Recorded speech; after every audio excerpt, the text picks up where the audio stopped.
আসসালামু আলাইকুম বন্ধুরা, চলে আসলাম নতুন একটা রান্নার রেসিপি নিয়ে। চিংড়ি মাছ দিয়ে আজকে লাউ শাক রান্না করব। তো এখানে আমি লাউ শাক কেটে ধুয়ে নিয়েছি, পেঁয়াজ কুচি, তারপরে মরিচ আর বড় না মিডিয়াম সাইজের দুটো আলু নিয়েছি, কেটে ধুয়ে নিয়েছি। চিংড়ি মাছ নিয়েছি, হলুদ আর লবণ দিয়ে মেখে রেখেছি কিছুক্ষণের জন্য।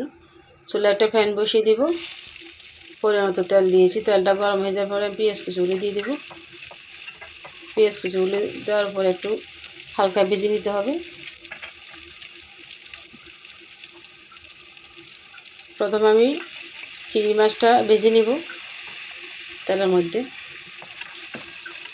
চিংড়ি মাছ হলুদ দিয়ে লবণ দিয়ে মেখে রেখেছি, এই জন্য তেলের মধ্যে দিয়ে হালকা ভেজে নিলে চিংড়ি মাছের কালারটা সুন্দর থাকে, তবে কালারটা সুন্দর আসে। এখন আমি রসুন বাটা দিয়ে দিচ্ছি 4 চামচের মতো 1 চামচ। এখানে হলুদ গুঁড়া 1/2 চামচ, মরিচ গুঁড়া 1/2 চামচ, কয়েকটা কাঁচামরিচ দিয়েছি।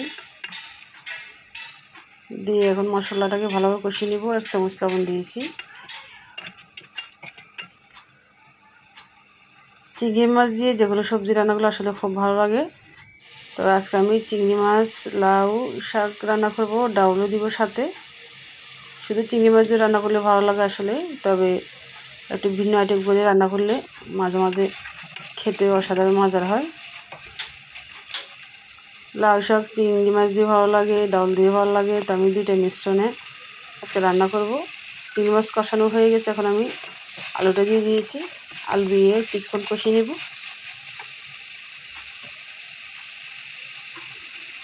এখন আমি ধুয়ে রাখা লাউ শাকগুলো দিয়ে দেবো।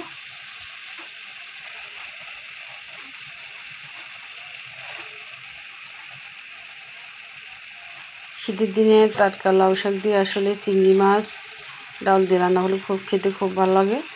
আর এই সবজিটা বিশেষ করে দুপুরবেলা ভালো লাগে।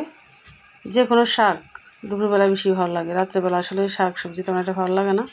অন্য সবজি রাত্রেবেলা খাওয়া যায়, কিন্তু শাকটা আসলে রাত্রেবেলা তেমন একটা ভালো লাগে না। আমার প্রিয় বন্ধুরা, আপনারা অনেকে এভাবে খেতে পছন্দ করেন কিনা জানি না, তবে আমি এভাবে পছন্দ করি খুব। তাই মাঝে মাঝে এই রান্নাটা আমি করি প্রায়। আজকে আপনাদের সাথে শেয়ার করলাম। ভালো লাগলে একটি লাইক দিবেন এবং সাবস্ক্রাইব করে রাখবেন।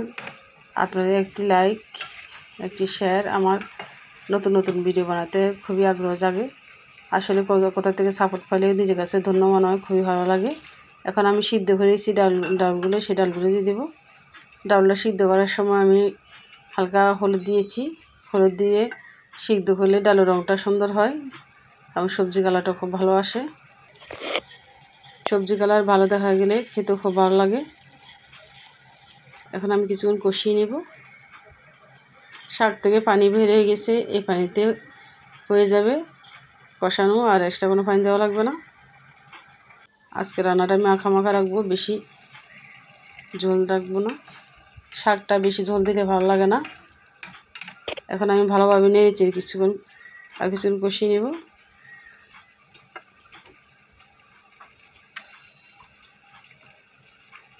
ডাউলের বাড়িটা ধুয়ে সামান্য পরিমাণ পানি দিলাম। তো আমি এখন একটু হালকা নেড়ে দিব। নেড়ে চেড়ে কিছুক্ষণ পর আমি একটু ডেকে দিব। ফিরে আসবো 1 থেকে 2 মিনিট পর।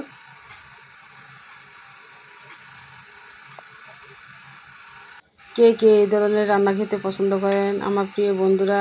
কত রান্নায় তো খান আপনারা, একজনে একভাবে খায়। তো এইভাবে রান্না করে এগুলো খেয়ে দেখবেন। অনেকে আসলে রান্না বান্না খুব ঝামেলা মনে করে, যে শাক কাটতে কষ্ট, রান্না করতে অনেক কষ্ট। আমি এখানে অল্প সামান্য শাক নিয়েছি, বেশি শাক নিয়ে শাক কাটতে আসলে কষ্ট, প্রচুর সময় লাগে। সংসারের কাজকর্ম ফাঁকে ফাঁকে এই কাজগুলো করতে হয় আমাদের। আসলে আমাদের মেয়েদের জীবনটা অন্যরকম, সারাদিনই কাজ থাকে, একটা না একটা কাজ থাকে। তো ভালো লাগলো, হয়ে গেছে আমার। ভালো লাগলে একটা লাইক দিবেন।